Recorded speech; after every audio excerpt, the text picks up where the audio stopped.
સરદાર ગુર્જરી ડિજિટલમાં મહત્વના સમાચારો પર એક નજર. નડિયાદ શ્રેયસ રેલવે અંડરપાસ પાસે આરઓબી નિર્માણને રેલવેની સૈદ્ધાંતિક મંજૂરી. ખેડા ધોળકા હાઈવે પર રિક્ષા પલટી, 3 મુસાફરોને ગંભીર ઈજા. જામનગરના કાલાવાડની મનોદિવ્યાંગ અને શારીરિક અસક્ષમ મહિલા પર દુષ્કૃત્ય આચરનાર નરાધમને 10 વર્ષની સખત કેદ. ભાવનગરના સસ્પેન્ડેડ મહિલા કોન્સ્ટેબલ નયના બારૈયાનો આપઘાતનો પ્રયાસ. ડીવાયએસપી સામે ગંભીર આક્ષેપોથી ખળભળાટ.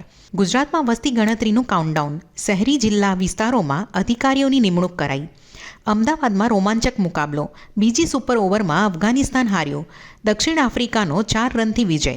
વંદે માતરમ ગાન અંગે કેન્દ્ર સરકારના નવા નિયમ. હવે દરેક સરકારી કાર્યક્રમમાં વંદે માતરમ વગાડાશે. 3 મિનિટ 10 સેકન્ડના ગાન માટે સાવધાન મુદ્રામાં ઊભા રહેવું ફરજિયાત. દેશમાં દર 8 મિનિટે એક બાળક ગુમ. સુપ્રીમ કોર્ટે કહ્યું, દેશવ્યાપી નેટવર્કની તપાસ કરો. કેન્દ્રીય કાયદા મંત્રાલયના ડેટામાં ખુલાસો. ભારતમાં પ્રતિ 10 લાખની વસ્તીએ માત્ર 22 જજ ઉપલબ્ધ. T20 વર્લ્ડ કપ બહિષ્કાર મામલે બાંગ્લાદેશની ગુલાટી. કહ્યું, વર્લ્ડ કપમાં ન રમવાનો નિર્ણય સરકારનો નહીં પણ ખેલાડીઓનો હતો.